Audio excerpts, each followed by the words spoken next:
If you walk a short ways from Diamond City, you find a sewer with a skeleton lying on top of it. This is the Fen Street sewer, and you can explore it. Upon entering, you walk down a darkly lit pathway until at the very end you find a skeleton hanging upside down with an X marked in chalk beneath his head. The explanation for this odd and grisly scene comes from a holotape next to the skeleton labeled, "Dear Detective." Here we are, Detective. If you followed my instructions, you're alone. And well, if you aren't, I've already left. You better be alone. Well, come on in. I've put my work on display down here, and I'd very much like you to see it. It's clear that we're dealing with some sort of disturbed serial killer here. And of course, we instantly want to know the answer. Did the detective survive? And if so, where is he? Who is the detective? And what's with the hanging skeleton? Well, let's break this down. So, if you completely explore Fen Street Sewer, you find 17 different trophies, each marked with an X. The first one is the one hanging upside down that we've already seen. The second one is a skeleton fishing using his skull and a dead fish as bait. The third is lying next to a red toolbox listening to classical music. The fourth is dismembered, sitting on a grill. The fifth is lying on a mattress. The 6th, 7th, 8th, and 9th are the most disturbing ones. You find the bodies of 4 women next to baby strollers. Thankfully, we don't find any child skeletons here, but it looks like our Fens phantom even killed young mothers. What's odd about this is there are 4 X's on the wall, and there are 4 skeletons on the ground, but there are actually 5 baby strollers here. The 10th is sitting on top of a brick wall with a Brahman skull instead of his human skull wearing a derby. The 11th is lying on a wooden pallet surrounded by mannequins. The 12th is in a doghouse with his face in the dog dish wearing a dog collar. The 13th is sitting in a patio chair. The 14th and 15th appear to be a couple. It's a man and a woman lying on a dirty mattress next to a machete. Now, when I was doing my research for this video, I saw that a lot of people thought that this couple might be the remains of the Phantom and the detective. Their theory is that the detective was a woman, which would explain the Phantom's fascination with her, and that he kills her, lies her on this mattress, gives her a loving embrace, before killing himself? See, that's where this theory falls apart, in my opinion. Why would he take the time to leave an X for himself? He's a serial killer. He's marking his trophies with these X's. Why would he do one for himself? I think the more likely explanation is that these are just 2 of his victims, a once loving couple that maybe he slaughtered in their sleep with a machete, and then placed them in eternal repose in the position that he killed them. That's my guess. The 16th is draped over an iron girder next to some mannequins, and the 17th is splayed out on a cabinet with a hammer embedded in his skull. Our Fens phantom has been hard at work, and it appears that he's been doing this for a long time.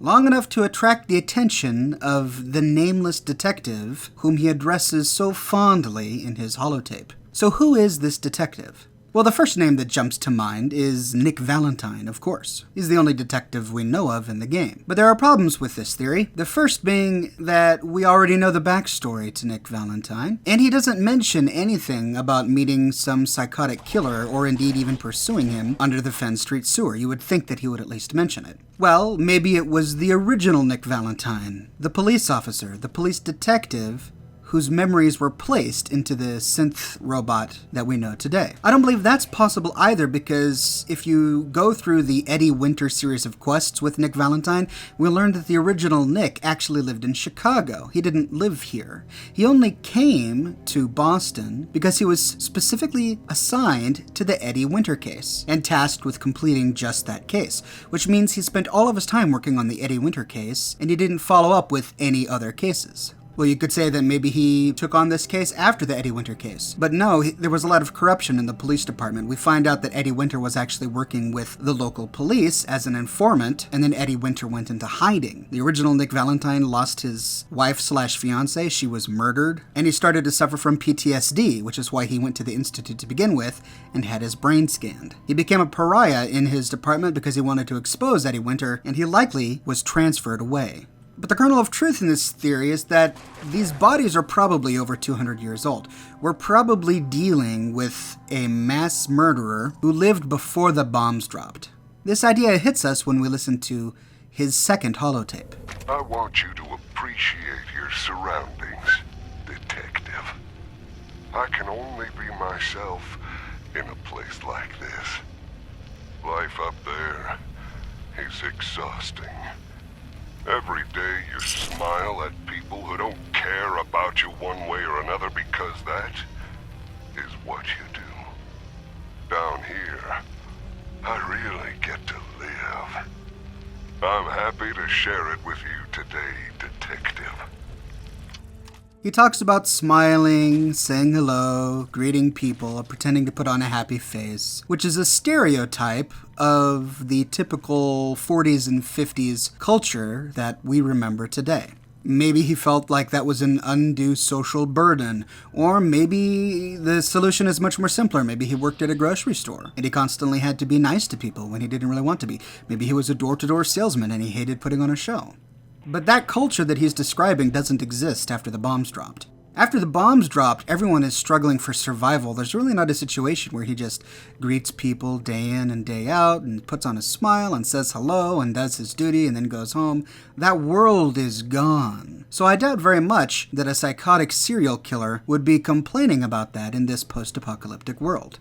Another thing we notice is that all of these bodies are very old. None of them are covered in blood, none of them are covered in viscera. We don't find any body parts, we only find dry, brittle skeletons. Skeletons that have been there for quite some time. I think it's pretty clear that all of this happened a very long time ago. The only thing that conflicts with this theory is that one of the skeletons has a Brahman skull in place of his own skull. Well, we all know that the Brahman didn't exist 200 years ago, so this had to be after the bombs fell. Now, maybe this is just an oversight on Bethesda's part. Maybe they didn't think about that when they were putting this little dungeon together. That's probably the most likely explanation. Or it could be that maybe somebody has come to the sewer since then, and as a joke, decided to put the Brahman skull on the head and get rid of the original.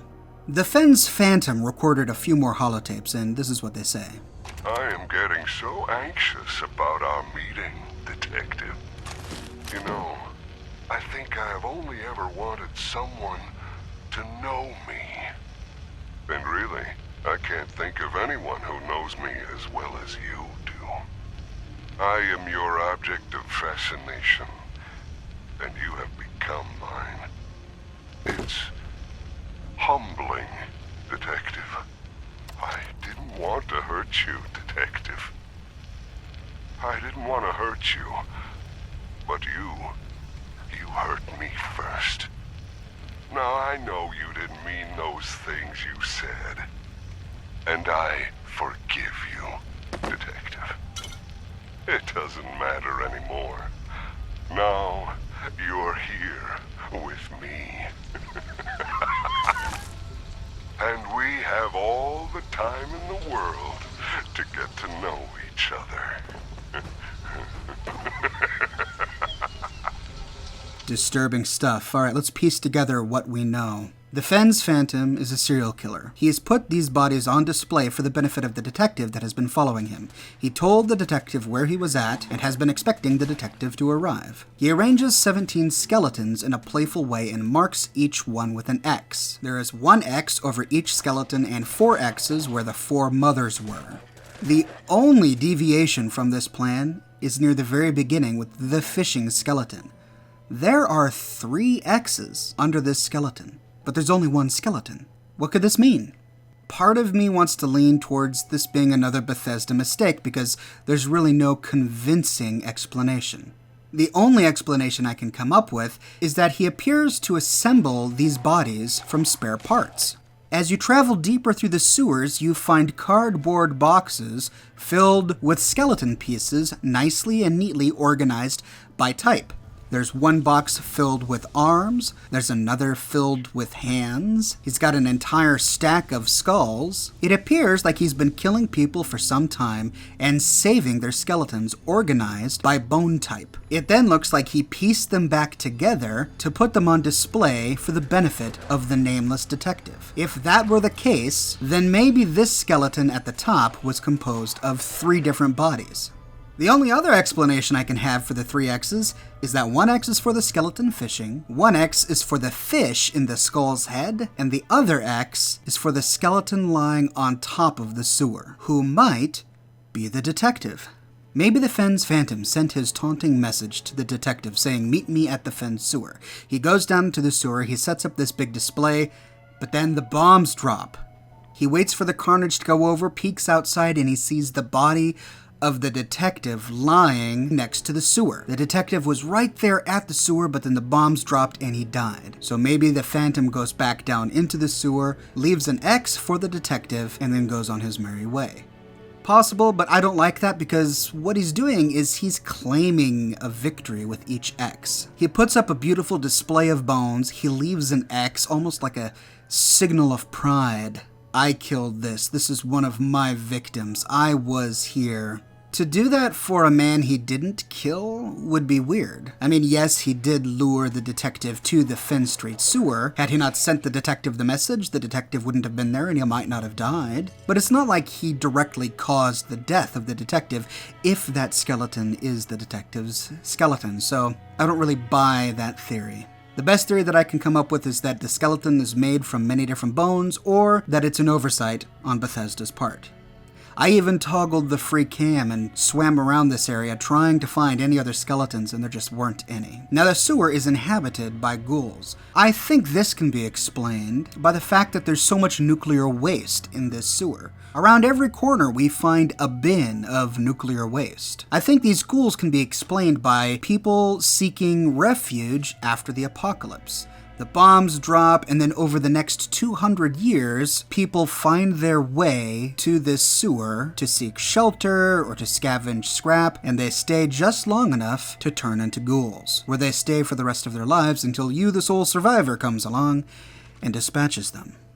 So what happened to the Fens Phantom? I think the answer lies at the very end and in the final holotape. At the end of the sewer, we find a room with a glowing one inside. The glowing one had been sleeping on the ground, and as soon as you come within eyesight, he attacks. In that same room, awkwardly laying on a cabinet, is the 17th skeleton, the one with the hammer in his skull. If you take these 2 events into consideration and try and match them up with the final holotape, I believe we have a picture starting to form. It doesn't matter anymore. Now, you're here with me, and we have all the time in the world to get to know each other. We learned that the detective did show up because they had a struggle. I'm sorry I had to hurt you, but you hurt me first. Indeed, in one of the nearby sections, we find a carpet with a bunch of blood on it. Maybe this is where they had a struggle. Maybe this is where they fought. And interestingly, this 17th skeleton is the only skeleton that shows signs of how it died. This one died due to a hammer blow to the head. None of the other skeletons show any sign of violence. They're all just splayed out on the ground, or they have been rearranged and decorated in a humorous and amusing way. This is the only one that kind of shows, oh hey, there was some violence that happened here. We gather from the holotape that the detective is dead because the Phantom says that the detective will stay there with him forever. Forever. That is a very long time. That's an interesting word for him to use there. Does the Phantom intend to stay there forever? Well, maybe he knew about ghouls, like Eddie Winter. Eddie Winter knew about ghouls. Before the bombs dropped, he knew that irradiating himself would make him immortal, which is why he exposed himself to radiation and put himself in that locked room inside the subway station. Maybe similarly, the Phantom knew that he would become immortal if he was exposed to enough radiation. That would explain his choice of the Fens Street sewer for his hideout. The Fens Street sewer is filled with radioactive barrels. Maybe he knew that constantly exposing himself to radiation would eventually turn him into a ghoul, and he would become immortal. He would live forever. We know that this back room is the Phantom's office, for lack of a better word, because if you go around the corner, you find his workspace. There's a desk with a ham radio, which is what he likely used to communicate with the detective, and a gurney, which is likely where he put each of his victims before slowly and deliberately dismembering them and organizing their bones into boxes. And the fact that the glowing one that we find is so close to the Phantom's office is no mistake, in my opinion. I bet that the answer to this riddle is that the glowing one we kill is all that remains of the Phantom. The detective came to the Fens Street sewer to find the Phantom, and he did. In this back room, they had a physical altercation that led to the death of the detective. The Phantom smashes him in the head with this hammer.